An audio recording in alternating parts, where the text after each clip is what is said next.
Hi viewers, welcome to American Cafe. എന്തായാലും ഒരുപാട് വിശേഷങ്ങളും ഒക്കെ ആയിട്ടാണ് ഞാൻ എത്തിയിരിക്കുന്നത്. മഴക്കാലം തുടങ്ങിയിരിക്കുകയാണ്. മഴ എന്ന് പറയുമ്പോൾ രാവിലെ മൂടി പൊതിച്ച് കിടന്നുറങ്ങാനൊക്കെ എന്ത് സുഖമല്ലേ. മഴക്കാലവും മഴയുടെ ആ ഒരു എന്താ പറയുക ഭംഗിയും മണ്ണിന്റെ മണവും ഒക്കെ ഇപ്പം നന്നായി അറിഞ്ഞു തുടങ്ങിയിരിക്കുന്ന സമയമാണ് നാട്ടിൽ. അതുകൊണ്ട് തന്നെ ഒരുപാട് വിശേഷങ്ങളുണ്ട്.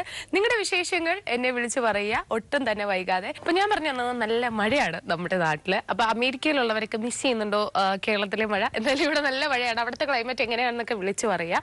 എന്തായാലും ഈ മഴയത്ത് എനിക്ക് ഓർമ്മ വരുന്ന ഒരു ഇൻസിഡന്റ് എന്ന് പറയുന്നത്, ഞാൻ പണ്ട് സിനിമ കാണാൻ വേണ്ടി പോയപ്പോഴത്തേക്കും നല്ല പെരും മഴയായിരുന്നു. ഫാമിലി ആയിട്ട് പോയതാണ്. അവസാനം മഴയത്ത് പെട്ട് മഴ ഒരു പ്രശ്നമല്ല, മഴ നനയാനൊക്കെ എനിക്ക് ഇഷ്ടമാണ്. പക്ഷേ ഇടിമിന്നലും എനിക്ക് ഭയങ്കര പേടിയാണ്. ഇടിമിന്നൽ അത്ര പേടിയില്ലായിരുന്നു, പക്ഷെ ആ ഒരു സമയത്താണ് ഇടിമിന്നലിന്റെ ആ ഒരു റിയൽ എന്താ പറയുക ആ ഒരു എഫക്റ്റ് നേരിട്ട് കാണാൻ പറ്റുക. അപ്പോഴത്തേക്ക് അതിനുശേഷം എനിക്ക് അത്യാവശ്യം ചെറിയ പേടിയൊക്കെ ഉണ്ട്. പേടിക്കാതിരിക്കാൻ എങ്ങനെ പറ്റും? എന്തായാലും മിന്നൽ അത്ര എന്താ പറയാ ഭയങ്കര ഡേഞ്ചറസ് ആയിട്ടുള്ളൊരു കാര്യമാണെന്ന് നമുക്കറിയാം. അതുകൊണ്ട് തന്നെ എനിക്ക് ചെറിയ പേടിയാണ്. എന്തായാലും ഈ പുറത്തോട്ട് ഇറങ്ങുമ്പോൾ, മഴയത്ത് പുറത്തോട്ട് ഇറങ്ങുന്നവരൊക്കെ ഇങ്ങനെ ഇടിമിന്നലും ഒക്കെ വരികയാണെങ്കിൽ എവിടെയെങ്കിലും ഒതുങ്ങി സേഫ് ആയിട്ടുള്ളിടത്തൊക്കെ കയറി നിൽക്കാൻ ശ്രമിക്കുക. അതുപോലെ തന്നെ മഴയത്ത് പണി ഏറ്റവും കൂടുതൽ കിട്ടാൻ ചാൻസ് ഉള്ള ഒരു സംഭവമുണ്ട്. എന്താണ് നമ്മുടെ ടൂ വീലറിന് എപ്പോഴും ശരിക്കും പറഞ്ഞാൽ ഈ മഴയത്ത് ചെന്ന് ഈ വെള്ളം നല്ല കെട്ടിയിരിക്കുന്നിടത്ത് നമുക്ക് വെള്ളം തുഴയേണ്ട പോലെ ചിലപ്പോൾ വണ്ടി ഓടിക്കേണ്ടി വരും. ആ സമയത്ത് വണ്ടി എങ്ങാനും നിന്നുപോയാൽ പിന്നെ വർക്ക്ഷോപ്പിൽ കയറ്റി ഇറക്കേണ്ട ഒരവസ്ഥ വരും. അതുകൊണ്ട് തന്നെ എൻ്റെ ഒരു അഭിപ്രായം, മഴ ഇങ്ങനെ കൂടുന്നതിന് മുമ്പ് പെട്ടെന്ന് തന്നെ സർവീസ് ചെയ്ത് വെച്ച് കഴിഞ്ഞാൽ പ്രശ്നം ഒക്കെ നമുക്ക് ഒരു പരിധി വരെ തടയാവുന്നേ ഉള്ളൂ. അതുകൊണ്ട് ഒരുപാട് കാശൊന്നും കയ്യിൽ നിന്ന് പോയെന്ന് വരില്ല. എന്നാലും മഴ ഇങ്ങനെ സൂപ്പറായി വന്നുകൊണ്ടിരിക്കുകയാണ്. മഴ ഇങ്ങനെ എൻജോയ് ചെയ്തുകൊണ്ടിരിക്കുകയാണ്. പണ്ടത്തെ പോലൊന്നുമല്ല. ഈ മഴ വരുമ്പോൾ മഴ ശല്യം എന്ന് പറയുന്ന ഒറ്റ മനുഷ്യര് കാണില്ല. കാരണം എന്താ വെച്ചാൽ അത്രയ്ക്ക് കാത്തിരുന്ന് വന്നൊരു മഴയാണ്. അതുകൊണ്ട് തന്നെ എല്ലാവർക്കും മഴയെ പറ്റി ഇങ്ങനെ പറയാനും മഴ എൻജോയ് ചെയ്യാനേ സമയമുള്ളൂ. എന്തായാലും മഴ കാണാനൊക്കെ കൊതി വരുന്നില്ലേ? എന്തായാലും നിങ്ങളുടെ അവിടുത്തെ വിശേഷങ്ങളൊക്കെ വിളിച്ച് പറയാം. മഴ എന്നൊക്കെ പറയുമ്പോൾ നമ്മുടെ മനസ്സിലോട്ട് ആദ്യം ഇട്ടുന്ന കാര്യം എന്താണ്? നമ്മൾ പണ്ട് സ്കൂളിൽ യൂണിഫോം ഒക്കെ ഇട്ട് പുതിയ ഷൂസും പുതിയ സോക്സും ഒക്കെ ഇട്ട് ഇങ്ങനെ പുറത്തോട്ട് പോകുമ്പോഴേക്കും നല്ല മഴ, ഫുൾ ചെളിയായി. ഫസ്റ്റ് ഡേ സ്കൂളിൽ പോകുന്ന ഫുൾ ചെളിയായിട്ടായിരിക്കും അല്ലെ? എന്തായാലും സ്കൂൾ റീഓപ്പണിങ് കഴിഞ്ഞിരിക്കുകയാണ്. അതുകൊണ്ട് തന്നെ കുട്ടികളും ഇതുപോലെ തന്നെ കറക്റ്റ് എത്ര മഴ പെയ്തില്ലെങ്കിലും സ്കൂൾ ഓർക്കുന്ന ആ ദിവസം മഴ പെയ്തിരിക്കല്ലേ. എല്ലാവരുടെ ലൈഫിലും ആ ഒരു ഓർമ്മയുണ്ടാവും. ഈ മഴയത്ത് എന്താ പറയാ സ്കൂളിൽ യൂണിഫോം ഒക്കെ ഇട്ട് പോയതും, മഴ കാരണം എന്താ പറയാ യൂണിഫോം ഒക്കെ പിഴിഞ്ഞ് ക്ലാസ്സിൽ ഇരിക്കേണ്ടി വന്നതും, കൊടയൊക്കെ നിവർത്തി ഫസ്റ്റ് ഡേ തന്നെ കൊടയൊക്കെ നിവർത്തി ക്ലാസ് റൂമിന്റെ ഫ്രണ്ടിൽ വെച്ചിട്ടുണ്ടാവും. ഇതൊക്കെ എല്ലാവരുടെ മനസ്സിലുള്ള ഓർമ്മയല്ലേ. മഴ എല്ലാവർക്കും ഇങ്ങനെ ഓർമ്മകൾ, അതായത് ഒരു നൊസ്റ്റു ഫീലിംഗിലോട്ട് കൊണ്ടുവരുന്ന ഒരു സംഭവം തന്നെയാണ് ഈ മഴ. അതുകൊണ്ട് തന്നെ മഴ നമ്മുടെ നാട്ടിൽ വന്നിരിക്കുകയാണ്. മഴയിൽ ഇങ്ങനെ അടിച്ചു പൊളിച്ചുകൊണ്ടിരിക്കുകയാണ്. പിന്നെ ചില മഴയിൽ പണി കിട്ടുന്നതെന്ന് പറയുന്നത് ചില എന്താ പറയാ ഈ വീട് വെക്കുന്നത്, വീട് വാർക്കുക, അങ്ങനെയൊക്കെയുള്ള എന്താ പറയാ പരിപാടി ഉള്ളവർക്ക് എല്ലാവർക്കും ചെറിയൊരു പണി കിട്ടും. കാരണം മഴ പെയ്ത് കഴിഞ്ഞാൽ ചെയ്യാൻ പറ്റില്ലല്ലോ. അതുപോലെ തന്നെ കല്യാണം ഉള്ളവർക്ക്, കല്യാണം അന്നത്തെ ഇപ്പൊ നല്ല മഴക്കാലത്താണെങ്കിൽ കല്യാണത്തിന്റെ അന്ന് പല ബന്ധുക്കളും വരണം എന്നില്ല. പക്ഷെ ഈ കല്യാണത്തിന്റെ അന്ന് മഴ പെയ്യുന്നത് ഭയങ്കര ഐശ്വര്യമാണെന്നൊക്കെ ഞാൻ കേട്ടിട്ടുണ്ട്. അതുകൊണ്ട് മഴ പെയ്തിട്ടുണ്ടെങ്കിൽ ആരും തന്നെ വിഷമിക്കേണ്ട. എന്തായാലും മഴ ഇങ്ങനെ തകർത്ത് ഇവിടെ പെയ്തുകൊണ്ടിരിക്കുകയാണ്. സ്കൂൾ റീഓപ്പണിങ്ങിന്റെ ആ ഒരു എന്താ പറയാ ആ സ്കൂൾ തുറന്നതിന്റെ ആ തിരക്കൊക്കെ വന്നിരിക്കുകയാണ്. നിങ്ങൾക്ക് ഇതുപോലെ മഴയെ പറ്റി എന്തെങ്കിലുമൊക്കെ ഓർമ്മയുണ്ടെങ്കിൽ എന്നെ വിളിച്ച് പറയുക. എന്താ പറയാ അമേരിക്കയിലെ വിശേഷങ്ങളും ഒക്കെ അറിയാൻ വേണ്ടി കാത്തിരിക്കുകയല്ലേ. എന്തായാലും ഇങ്ങനെ നല്ലൊരു പാട്ട് കണ്ടല്ലേ, ഡയമണ്ട് നെക്ലസിലെ നല്ലൊരു പാട്ട്. മഴയെ പറ്റി ഇങ്ങനെ പറഞ്ഞുകൊണ്ടിരിക്കുകയായിരുന്നു. മഴയെ പറ്റി പറഞ്ഞപ്പോഴാണ് ഒരു കാര്യം ഓർത്തെ. ഈ മഴ ഏറ്റവും കുറവ് എർത്തിൽ എവിടെയായിരിക്കും എന്നറിയോ? നിങ്ങളൊക്കെ ഡെസേർട്ടിലോട്ട് മനസ്സ് കൊണ്ടുപോകുന്നുണ്ടാവും. പക്ഷെ അങ്ങനെയൊന്നുമല്ല, നല്ല തണുപ്പുള്ള ഒരു സ്ഥലത്താണ്. അന്റാർട്ടിക്കയിലാണ്. ഫുൾ ഐസ് ആണെങ്കിലും മഴ പെയ്യാറ് വളരെ കുറവാണ്. സ്നോ ആണെങ്കിലും വളരെ കുറവാണ്. ശരിക്കും എർത്തിൽ തന്നെ ഏറ്റവും കുറവ് മഴ പെയ്യുന്നത് അവിടെയാണ്. നമ്മൾ ഒട്ടും പ്രതീക്ഷിക്കില്ല അല്ലേ. നമ്മൾ ഡെസേർട്ട് ആയിരിക്കും, സഹാറ മരുഭൂമി ആയിരിക്കും എന്നൊക്കെ ഇങ്ങനെ ചിന്തിക്കുമ്പോൾ വളരെയധികം ഐസുള്ള തണുപ്പുള്ള അന്റാർട്ടിക്കയിലാണ് വളരെ കുറച്ച് മഴ പെയ്യുന്നത്. പിന്നെ വേറൊരു മഴയുണ്ട്. ശരിക്കും പറഞ്ഞാൽ ഭയങ്കര വിഷമം തോന്നും ആ മഴയെ പറ്റി കേൾക്കുമ്പോൾ. വേറൊന്നുമല്ല, നമ്മളിങ്ങനെ എന്താ പറയാ മഴ ഇങ്ങനെ കാത്തിങ്ങനെ മുകളിലോട്ട് ആകാശത്തോട്ട് നോക്കിയിരിക്കുമ്പോഴേക്കും ക്ലൗഡൊക്കെ ഇങ്ങനെ കറുത്തു വരുന്നു, മഴ ഇങ്ങനെ പെയ്യുന്നു, താഴെ ഇങ്ങനെ നമ്മുടെ കൈയിന്റെ അറ്റത്ത് വന്നിട്ട് മഴ അങ്ങ് നിന്ന് പോകുന്നു. ഒന്ന് ആലോചിച്ചൊക്കെ വല്ലാത്തൊരു വിഷമമായിരിക്കില്ലേ. അങ്ങനെയുള്ള മഴയുണ്ട്. കാരണം എന്താണെന്ന് വെച്ചാൽ ഈ നമ്മുടെ എർത്തിന്റെ ചൂട് കാരണം മഴ മോളിൽ നിന്ന് വന്ന് ഒന്ന് പകുതിയല്ല കുറച്ച് ദൂരം ഗ്രൗണ്ടിന്റെ അടുത്ത് എത്താറാവുമ്പോഴേക്കും ഇവോപ്പറേറ്റ് ചെയ്ത് മുകളിലോട്ട് പോകും. ഷൂന്ന്. അപ്പൊ പ്ലാന്റ്സിന്റെ ഒക്കെ ആ ഒരു ചെടികളുടെ ഒക്കെ ഒരു വിഷമം ആലോചിക്കും. മഴ കണ്ട് ഇങ്ങനെ തുള്ളിച്ചാടി ഇങ്ങനെ നോക്കിക്കുമ്പോൾ മഴ താഴെ വരുന്നില്ല. ഒരുമാതിരി നമ്മൾ ഈ ചില കാര്യങ്ങൾ ഇങ്ങനെ കാത്ത് ആശിച്ചിരുന്നിട്ട് നടക്കാണ്ട് പോകുന്ന പോലെ ഒരു അവസ്ഥയല്ലേ.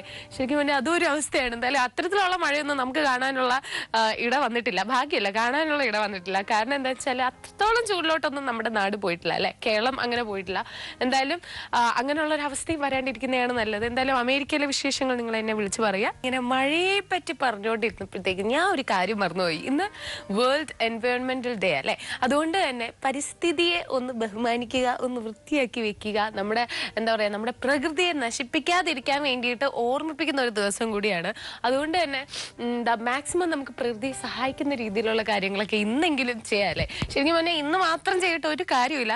ചിലരുണ്ട് ഇന്ന് എന്താ പറയാ ഇങ്ങനെ ഒരു ദിവസമല്ലേ എന്ന് പറഞ്ഞാൽ ഓടിച്ചെന്ന് ചെടിയൊക്കെ നട്ട് എന്താ പറയാ വെച്ചിട്ട് പോകും. പിന്നെ അതിനെ മൈൻഡ് ചെയ്യത്തില്ല, അത് കരിഞ്ഞ് അവിടെ നശിച്ചു പോകും. ഇതാണ് സംഭവിക്കാറ്. ഇന്നിപ്പോൾ 1 കോടി തൈകൾ നടുന്നുണ്ട് ഗവൺമെന്റ്. അതൊക്കെ നടുന്നത് നല്ലതാണ്. അതിനോടൊപ്പം തന്നെ എന്താ പറയാ നമ്മളും കൂടെ ചേർന്നാൽ മാത്രമേ സംരക്ഷിക്കാൻ പറ്റൂ അല്ലെ.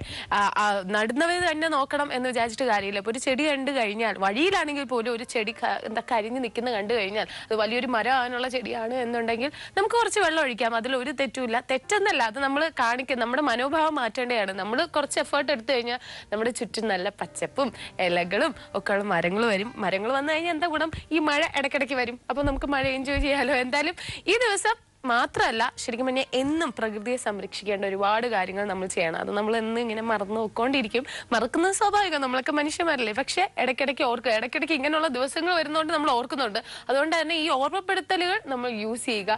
മാക്സിമം നമ്മുടെ പരിസ്ഥിതിയെ എന്താ പറയാ മലിനമാക്കാതെ പ്രകൃതിയെ സംരക്ഷിച്ച് മുന്നോട്ട് കൊണ്ടുപോയാൽ നമുക്ക് കൊള്ളാം, നമുക്ക് തന്നെ കൊള്ളാം. അപ്പൊ ഇന്ന് ജൂൺ 5 വേൾഡ് എൻവയോൺമെന്റൽ ഡേ അല്ലെ. ഇന്നത്തെ ദിവസം ഞാൻ കണ്ടൊരു കാര്യം പറയാം. ഞാൻ ഒരു ഇൻഫർമേഷൻ അറിഞ്ഞാണ്.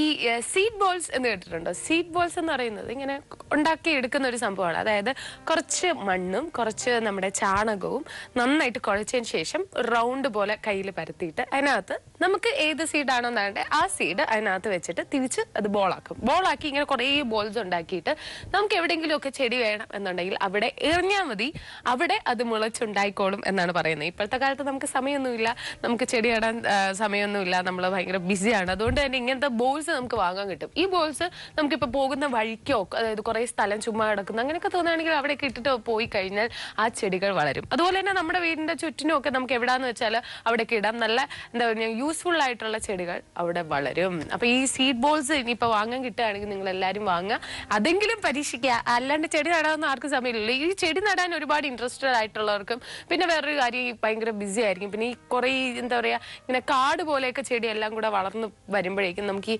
നല്ല നല്ല ചെടികൾ നടാൻ ഒരു മടിയാവും. അപ്പൊ ഇപ്പൊ കറക്റ്റ് ടൈമാണ്, മഴക്കാലം വേണ്ടി ഈ സോയിലൊക്കെ നല്ല എന്താ പറയാ ലൂസ് ആയിട്ടിരിക്കായിരിക്കും. അതുകൊണ്ട് തന്നെ നമുക്ക് ഈ എന്താ പറയാ വേണ്ടാത്ത ചെടി കാടായിട്ടുള്ള ചെടികളെല്ലാം നമുക്ക് ഈസി ആയിട്ട് കളയാം. ഈ റൂട്ട്സ് ഒക്കെ ആഴ്ത്തി ഇറങ്ങിയിരിക്കുന്ന വേസ്റ്റ് ചെടിയെല്ലാം നമുക്ക് ഈസി ആയിട്ട് പറിച്ച് കളയാം. എന്നിട്ട് നല്ല നല്ല ചെടികൾ നടാനും ഈസി ആയിട്ടുള്ള ടൈമാണ്. അപ്പൊ ഈ ടൈം ഒട്ടും തന്നെ വേസ്റ്റ് ചെയ്യരുത്. കൂടുതൽ നമ്മുടെ പ്രകൃതിയെ എന്താ പറയാ മനോഹരമാക്കുക, നല്ലതാക്കുക, നമുക്ക് തന്നെ അത് ഗുണം ചെയ്യും എന്ന് ഓർക്കുക. നമ്മുടെ സംഘമിത്രയില് ശ്രുതി ഹസൻ ഉണ്ടാകും. ശ്രുതി ഹസന്റെ എന്താ പറയാ ബാഹുബലി എന്ന് പറഞ്ഞ ഫിലിം റിലീസ് ചെയ്ത് കഴിഞ്ഞ് ഒരുപാട് ഈ എന്താ പറയാ ബിഗ് ബഡ്ജറ്റ് ഫിലിംസിന്റെ കാര്യം നമ്മൾ കേൾക്കുന്നുണ്ടായിരുന്നു. അതിന്റെ കൂട്ടത്തിൽ കേട്ടൊരു വാർത്തയാണ്, തമിഴിൽ നിന്ന് 400 കോടി മുതൽ മുടക്കിക്കൊണ്ടൊരു സിനിമ എത്തുന്നു, സംഘമിത്ര എന്നാണ് പേര്. അതിൽ ഹീറോയിൻ ആയിട്ട് എത്തുന്നത് നമ്മുടെ ശ്രുതി ഹസൻ ആണെന്നൊക്കെ. പക്ഷെ പിന്നെ അറിഞ്ഞ വാർത്ത ശ്രുതി ഹസനെ എന്താ പറയാ ആ ഫിലിമിൽ നിന്ന് പുറത്താക്കി എന്നൊക്കെയാണ്.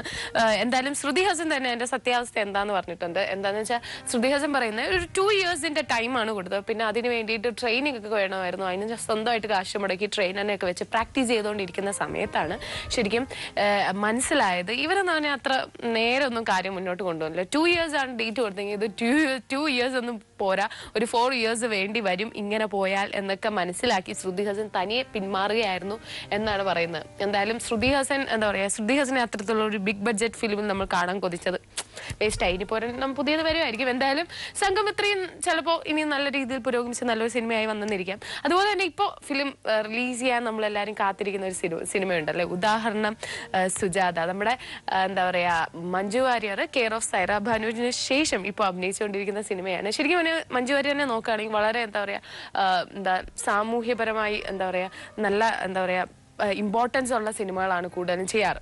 പണ്ടും അതെ, പണ്ടും നല്ല നല്ല ക്യാരക്ടേഴ്സ് ആണ് ചെയ്യുന്നത്. ഇപ്പൊ അങ്ങനത്തെയാണ് കൂടുതലും ചെയ്യുന്നത്. ഇതില് ഈ സിനിമയിലെന്ന് പറഞ്ഞു കഴിഞ്ഞാൽ ഭയങ്കര എന്താ പറയാ, മേക്കപ്പ് ഒന്നും ഇല്ലാതെ ഒട്ടും എന്താ പറയാ ഭയങ്കര റോ ആയിട്ടുള്ള മേക്കപ്പ്, അങ്ങനെ ഒരു ലുക്കിലാണ് മഞ്ജു വാര്യർ വരുന്നത്. ഒരു കുട്ടിയുടെ അമ്മയായിട്ടാണ്.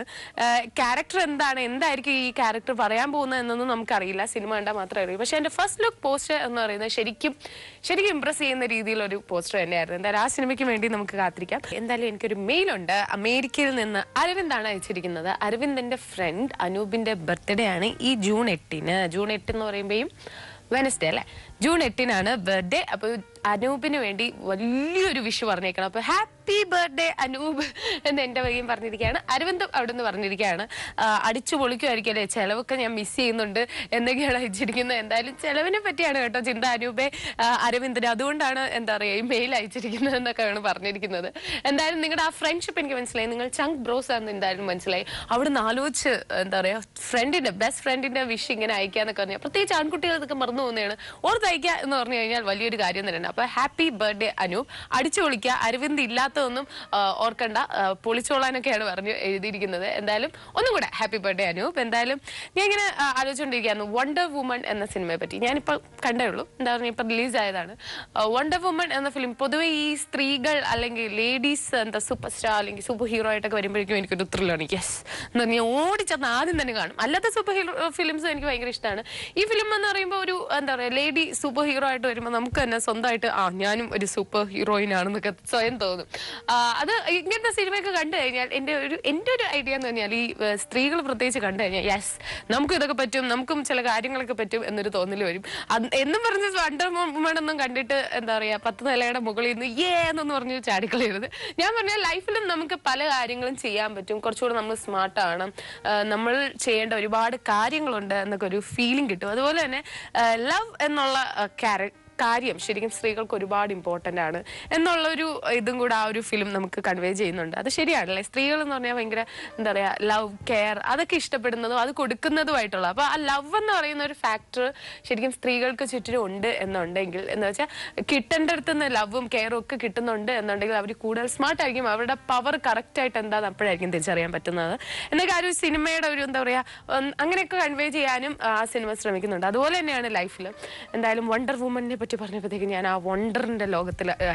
ബാഹുബലി സിനിമ കാണാത്തവരാരും തന്നെ ഉണ്ടാവില്ല അല്ലെ. ബാഹുബലിയില് ശരിക്കും പറഞ്ഞാൽ പെൺകുട്ടികൾ പ്രഭാസിന്റെ ഫാൻ ആകാതെ ആരും തന്നെ കാണില്ല. എല്ലാവരും പ്രഭാസിന്റെ ഫാൻ ആയിട്ടുണ്ടാവും. അതുപോലെ തന്നെ അനുഷ്കയുടെ ഫാൻ ആയിട്ടുണ്ടാവും ബാക്കി എന്താ പറയാ ആൺകുട്ടികളും. അപ്പൊ ഈ ഇടയ്ക്ക് ശരിക്കും പറഞ്ഞാൽ എന്താ പെൺകുട്ടികൾ ഫാൻസിന് എല്ലാവർക്കും വിഷമിപ്പിക്കുന്ന ഒരു വാർത്ത വന്നു കഴിഞ്ഞാൽ പ്രഭാസിന്റെ കല്യാണമായി ഏതൊരു എന്താ പറയാ വൻകിട എന്താ പറയാ ബിസിനസ് മാന്റെ മകളുമായിട്ട് കല്യാണം ഉറപ്പിച്ചു. ഉടൻ തന്നെ കല്യാണം ഉണ്ടാവും, ആളുടെ പേരും വിവരമൊന്നും കിട്ടിയിട്ടില്ല എന്നൊക്കെ പറഞ്ഞത് ശരിക്കും എന്താ പറയാ തെലുങ്ക് ഫിലിം ആ ഫീൽഡിൽ നിന്ന് ന്യൂസ് വന്നിട്ടുണ്ടായിരുന്നു. അപ്പൊ എല്ലാരും തന്നെ വിഷമിച്ച് ഭയങ്കര കരച്ചിലായിരുന്നു എന്നൊക്കെ ഞാൻ പലരുടെയും നേരിട്ട് കണ്ടതാണ് കരച്ചിലൊക്കെ. പ്രഭാസ് പോയി എന്നൊക്കെ പറഞ്ഞിട്ട്. എന്തായാലും പ്രഭാസിന്റെ കല്യാണം ആയിട്ടില്ല, വിഷമിക്കണ്ട, ആരും തന്നെ വിഷമിക്കേണ്ട, പ്രഭാസിന്റെ കല്യാണം ആയിട്ടില്ല. അതൊരു ഫേക്ക് ന്യൂസ് ആയിരുന്നു. അതുപോലെ തന്നെ ചിലരുണ്ട് അനുഷ്കയും പ്രഭാസും തന്നെ കല്യാണം കഴിക്കണം എന്ന് ആഗ്രഹിച്ചിരിക്കുക. ആ ബാഹുബലിയിൽ ആ പേരിനെ മനസ്സിൽ നിന്ന് കളയാൻ പറ്റാത്ത ഒരുപാട് പേരുണ്ട്. അതുകൊണ്ട് തന്നെ അനുഷ്കയും പ്രഭാസും കല്യാണം കഴിക്കണം എന്ന് ആഗ്രഹിച്ചിരിക്കുന്ന ഒരുപാടുണ്ട്. എന്തായാലും ആരും തന്നെ വിഷമിക്കേണ്ട, പ്രഭാസിന്റെ കല്യാണം ആയിട്ടില്ല. നമുക്കൊന്നും ഉറപ്പിക്കാൻ പറ്റില്ല, ഇനിയായിരിക്കും ന്യൂസ് കറക്റ്റ് ആയിട്ടുള്ള വരുന്നത്. അതൊരു ഫേക്ക് ന്യൂസ് ആണ് എന്നൊക്കെയാണ് അറിയാൻ സാധിച്ചിരിക്കുന്നത്. അതുകൊണ്ട് ആരും വിഷമിക്കേണ്ട എന്ന് പറഞ്ഞുകൊണ്ട് ഞാൻ ഇന്ന് പോകാൻ സമയമായിരിക്കുകയാണ്. നല്ല മഴയൊക്കെ ഇങ്ങനെ പെയ്തുകൊണ്ടിരിക്കുകയാണ് ഇപ്പോഴും. ഇനിയും കുറച്ച് ദിവസങ്ങളിൽ മഴയൊക്കെ പെയ്യും. നമ്മൾ മഴയത്ത് ഇങ്ങനെ അടിച്ചു പൊളിച്ചുകൊണ്ടിരിക്കുകയാണ്. നിങ്ങളുടെ അമേരിക്കയിലെ വിശേഷങ്ങൾ എന്നെ മെയിലായിട്ട് അയച്ച് അറിയിക്കുക. അതൊക്കെ ഞാൻ ഇവിടെ കൂടെ നമ്മുടെ അസറ്റ് അമേരിക്കൻ കഫേയിലൂടെ എല്ലാവർക്കും പറയുന്നതായിരിക്കും. അപ്പൊ ഇന്നത്തേക്ക് ഞാൻ പോവാണ്. ഒരുപാട് വിശേഷങ്ങളുമായിട്ട് തിങ്കളാഴ്ച വീണ്ടും നമുക്ക് കേട്ടുമുട്ടാം. അപ്പൊ ഇന്നത്തേക്ക് ബൈ ബൈ.